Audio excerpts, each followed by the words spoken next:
Une personne qui veut se pointer entre vous deux, toi et ton pote, toi et tes amis, toujours dans les gossiping. Il n'y a jamais de conversation intellectuelle, c'est toujours le gossip. Hey, lui là, tu sais, son mari l'a quitté. Elle faisait ça. Oh, elle là. C'est une façon de chercher à créer des connexions.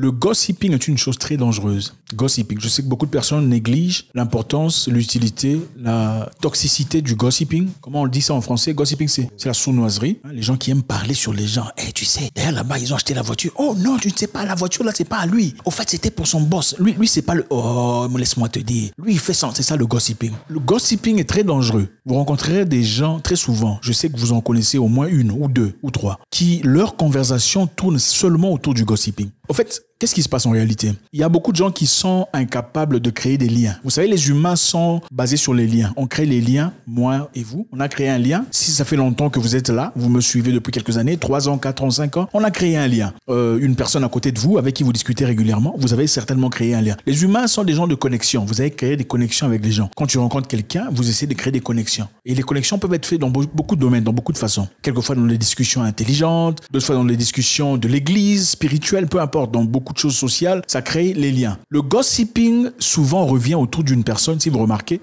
c'est une personne qui essaie de créer un lien avec vous. En fait, les gens qui gossipent souvent, des sournois, des gens qui sont dans la calomnie, la médisance, les histoires des gens, le foyer des gens. Ah, son gars là, laissé tomber. Elle est partie demander pardon, mais il l'a abandonné. Vous savez pourquoi ils font ça? Généralement, ils font ça parce qu'ils essaient de créer une connexion avec vous. Oui, c'est leur façon, la façon principale de créer une connexion avec vous, c'est de parler d'autres personnes. Ouais, c'est comme ça qu'ils arrivent à créer une connexion. En fait, ce n'est pas parce qu'elle a vraiment envie de parler de quelqu'un, c'est parce que sa façon la plus facile de communiquer, de créer, de tirer ton attention, ton affection, c'est de parler d'une tierce personne. Le danger de ça, c'est quoi? Le danger, c'est que vous n'êtes pas immunisé. De la même façon, il parle de Eric, de Jessica, de Paola, de Johanna, d'Abdullah, de Malaika, elle parlera de vous, que vous le vouliez ou pas. Regardez, la première façon, c'est aussi longtemps que vous comprendrez que les gens parleront de vous. Vous saisirez une stance, une position de compréhension et de fonctionnement. Maintenant, le problème de gossiping, c'est quoi? Le gossiping en excès, souvent, ça vient des gens narcissiques. En fait, le gossiping, c'est pas toujours quelqu'un qui dit hey, tu sais. Non, non, non. Ça peut être une personne très calme, très mature apparemment, mais qui a toujours des informations sur tout.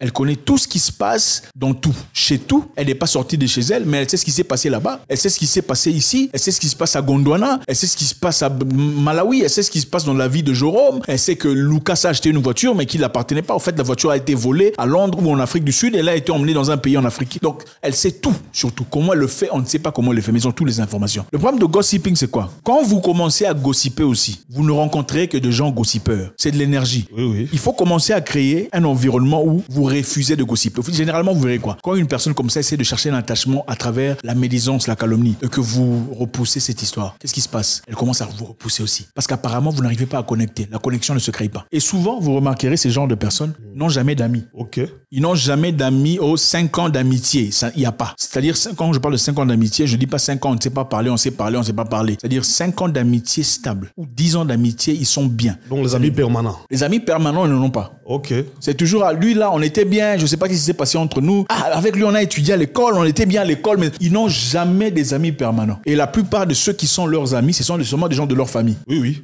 Souvent des gens de leur famille. Bon, évidemment, quand c'est une personne de votre famille, même si vous êtes le diable en personne, écoutez, le diable, même les démons l'aiment, non? Oui, oui. Donc, pourquoi ils n'ont pas d'amis? Parce que les amis qui sont forts, les amis qui sont assez intelligents, n'acceptent pas leur manipulation. Ok? Préférablement, ils vont aimer un ami qu'on peut manipuler. Vous voyez, souvent les gens qui vous disent, petit à petit, vous êtes amis jusqu'à un moment donné, ils te disent, tu veux me rendre service, tu peux m'acheter des allumettes là-bas. Tu vois, vous commencez bien, c'est l'amitié. Ensuite, tu commences à te demander d'acheter les allumettes. Hein? Ça, ce n'est plus l'amitié. Comment tu vas me demander d'acheter les allumettes?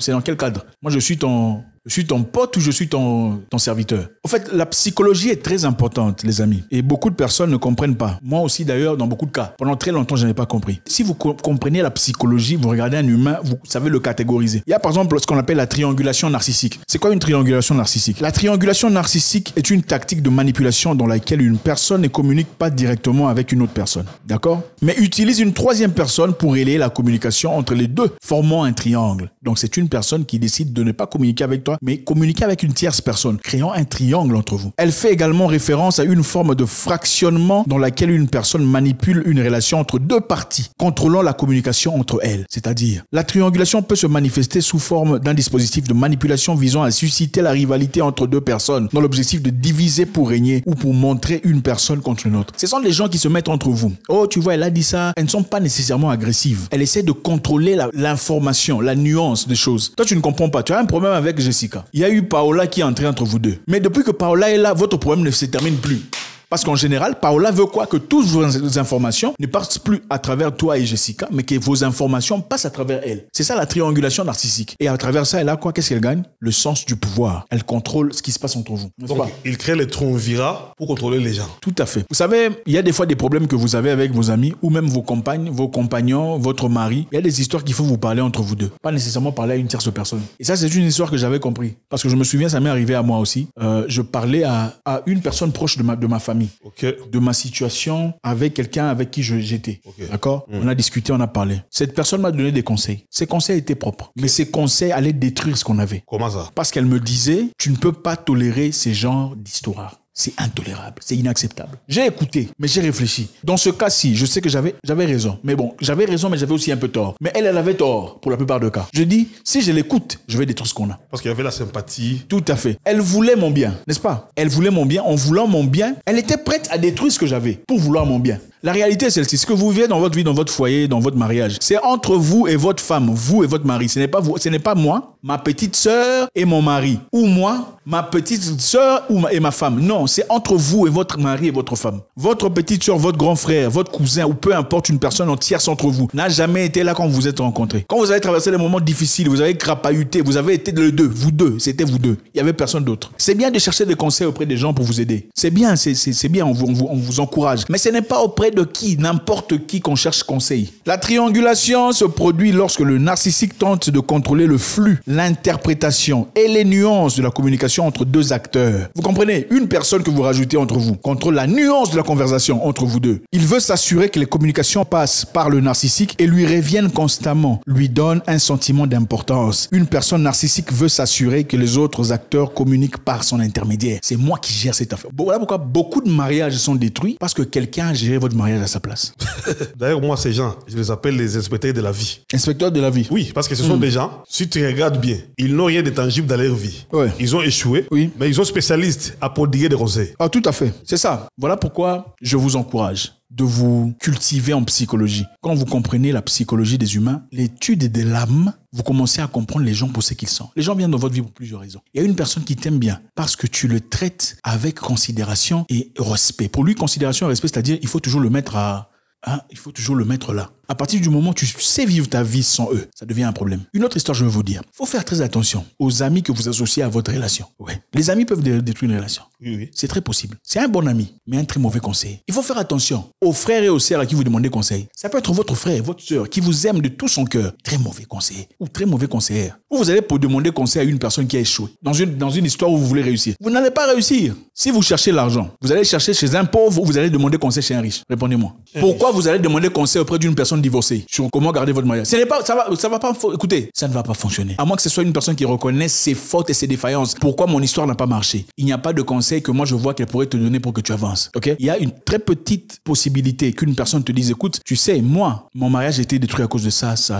Toi, ne fais pas ça. Fais attention. Ces personnes sont rares. Bon. Moi, je pense que c'est important. C'est très important de venir d'une famille où une certaine stabilité sur le plan parental. C'est très important parce que ça émet la structure par laquelle vous sortez dans le monde. Le même respect que vous avez pour le mariage de vos parents, c'est le même respect que vous allez appliquer dans votre vie. En tout cas, pour la plupart de fois. Les gens regardent comment ça a été pour comment être aujourd'hui. Donc, encore une fois, si c'est nécessaire, parlez à un pasteur. Si c'est un pasteur intelligent, parlez à une personne extérieure. Si c'est une personne intelligente, ne prenez pas seulement une personne, oh, lui, on se connaît, ou lui, c'est un membre de ma famille, c'est mon grand frère. Il y a des choses que je ne dis pas à mes grands frères.